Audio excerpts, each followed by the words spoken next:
Hi, this is my intellectual journey by me, Thomas.k. I felt like doing this presentation in the classroom because it's more of a comfortable setting for me, and also my laptop has issues recording things because it's broken. So I recorded this on my phone using a little clip mic and a presentation on the board, so it feels like you're in the classroom. So I wanted to start off with like a quick introduction of how I was kind of before this class and growing up, because that helps me understand like the thought process of what I've had growing up. I'm also sorry if it's hard to read, but I'll read everything out. So my introduction, my majors are criminal justice and psychology. I've wanted to be in those majors since like freshman year of high school, and in high school I took mostly like law classes that my school offered.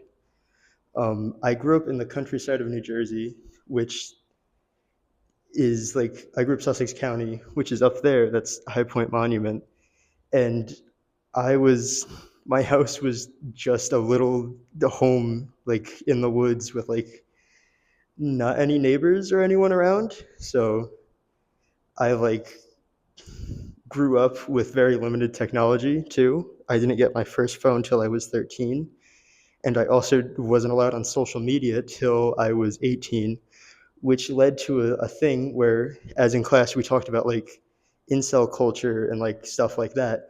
I didn't know this like actually existed till I was 18 and saw like stuff on social media about how like people were like talking about how it's a real thing and how people will pay for courses in this kind of like field. So all like all growing up, I was not exposed to any of this until like 18 when I was on social media. Um, I also have this is just a little thing to help like understand a lot of my stuff. I have like severe social anxiety and just normal anxiety, which I kind of just grew up with, and it's one of the reasons I've had just a trouble talking in this class, but also is helpful in video format because I'm less scared for some reason. But while growing up, I watched like movies, I read books, which would help with like critical thinking, everything while growing up. I also grew up loving true crime, which is one of the reasons I picked this class, because it was a class in true crime, but I wasn't like exposed to anthropology till I took this class. To start off, my part of my presentation are the human rights understanding, like evolution for me, which started with does everyone have human rights was a question I felt like asking, and I asked it because growing up, I thought everyone had the same rights. All like people shared all human rights, but this class had me think about does everyone truly have like a freedom in like what they say and everything they do, which was then easily shown throughout different lessons, like in the Matrix. You just didn't. People weren't free to think for themselves because they're all in like pods and everything until like you chose the choice to be free, which then added like the thought of are we free in like current civilization as like right now. But then also I learned throughout this class how easy it was for people to lose human rights in uh, I suck at pronouncing things, sorry, Gharid, how those prisoners lost all human rights and lost all self of dignity, proving that human rights are easily taken away and not just a guaranteed thing people can have. Then also in Cambodia, we saw just a whole nation lose their own human rights by a dictator. So it did beg the question of did everyone have human rights in my mind? Because everything we saw throughout class made me realize that we have a version of human rights that aren't as free as they seem, but also seem to be easily taken away by just anyone who's in any sort of power. Um, Next slide's about how my critical thinking skills changed throughout this course. As before, I realized I didn't think as critically as I do now or analyze everything as I do now. I thought, like, as I started the course, I started like slowly understanding how to be like a proper like critical thinker, think of like different outcomes to certain situations, like the use of veneer theory. I now use that in a lot of my classes that I need where it involves like studying a person, because it lets me see like nature versus nurture. Like, how was a person like brought up into something? Was it due to like how they grew up? Was it their background? So it added like a thought, like a new thought process for me to like start analyzing everything. Duh. Also, duh.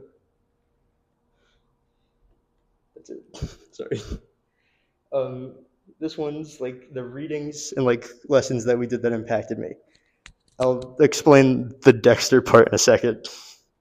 With like veneer theory, I stated before, it added like this whole thought process of how like someone's upbringing and how were they like nurtured, natured, who was involved in their life, what was like what led to the outcome of what they are now, which Bruvik also great point of veneer theory.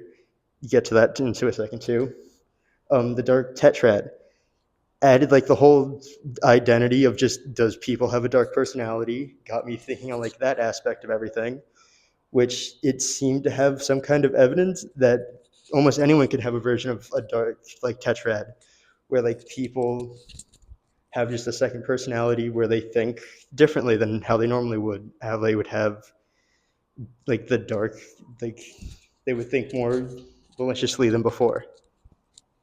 Then man or monster or Watchmen, it the Watchmen movie is not a good movie, just to state that. I love the comic book way more, but it did bring in the thought of dehumanization with Dr. Manhattan, which was another way. As I've watched this movie 3 times, I never thought about how they like dehumanized him until I started taking this class. Even though it was early on, I had to like increase how I thought, how I analyzed everything, how I would like understand what was going on, because it was seen with him of becoming just a god of among just everyday people, how he's no longer human by the end of everything because he now just has power that is unchecked and can lead to just horrible things, which can also be seen in real life where when people are given unchecked power, they will instantly just think they're better than everyone, have a massive ego, know that they're probably one of the greatest people ever, and will just use it to their advantage because it's unchecked and they have no way of being human anymore. So then, man or monster was like the idea of just is he a man or a monster, but also the idea of just an everyday person being capable of killing people, which is then when I bring in the Dexter point of how he is seen as an everyday like person that has, if you've seen the show, you know he kills people. So then he also lives like 2 lives of killing criminals, but also just being an everyday blood splatter analyst. He is seen as someone who has like the dark passenger, according to the show and book, but he is also just a normal person at the end of it, hiding all the like, not having any remorse for what he's done, believing everything he's doing is right, and also just allowing him to be a man while also just being a monster at the same time, but being completely just upfront about being a person and hiding in all of like his dark inner like thoughts of everything in his life. With Bruvik, this was just an interesting reading for me as seeing he was, this is a sample of like veneer theory where he was brought upon like online forums, having all like these different kind of like not having many friends, not having like many like much family to support him through everything. It was seen he went to like online forums, found like a group to connect with, allowing him to like turn into what he was, be like a horrible person, kill innocent people while writing his own like manifesto to do all of this, while having like people just then like keep his idea going because that's how he found like comfort in what he was doing. Also because when doing this, it taught me about a completely different like police system where he was like the max sentence you get is like 21 years. I believe so, around 21 years. Sorry, but it would also increase like the idea of does like rehabilitation in police like in prisons work? As could it have been seen in like the Norway system how there was less crime due to rehabilitation, even violent offenders, and how they also have a way of keeping that in check by having them redo like analysis and analysis of like what they've done, how they act now, how they like will be, allowing them to like agree on the idea of, does he need to stay in prison longer, go through more rehabilitation, get the proper help he needs, instead of how in prison is you go in, you're stuck there for as long as they want you to be there. You can do like good behavior and everything, but they don't have a proper system where you're enriched, where you're going through proper rehabilitation in life and like getting the proper help you need to figure out like how to fix what's wrong with you. Instead, you're just forced through all of it and learning how to do everything by yourself, causing you to not like causing you to want to recommit your crime and allowing recidivism to keep happening in the world instead of them getting the proper help they need.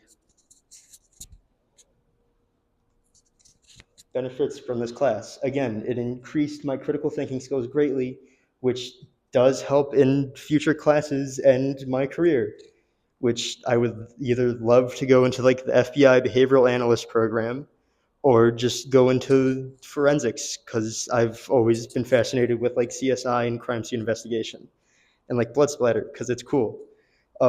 Again, the analysis of like our work here has helped me improve in my other classes such as English. Like I do English essays and I use like the thoughts of analysis I learned from this class in those classes because it helps me understand the text I've learned, but also can just like get you to think of more like different outcomes of something you can write. This course will probably benefit me in my career and my future classes because I also, in any form of policing, you do need analytical skills. You need to think of all kind of different outcomes. You need to think of how a criminal acts, how people will be, and if recidivism will be a severe issue in the future, and also how you can like improve on all of this. So this class has definitely benefited me with all of my like thought process and like just doing work in general. That is the end. Thank you for watching my presentation. I'm sorry if it's hard to watch because of all the lights, but thank you.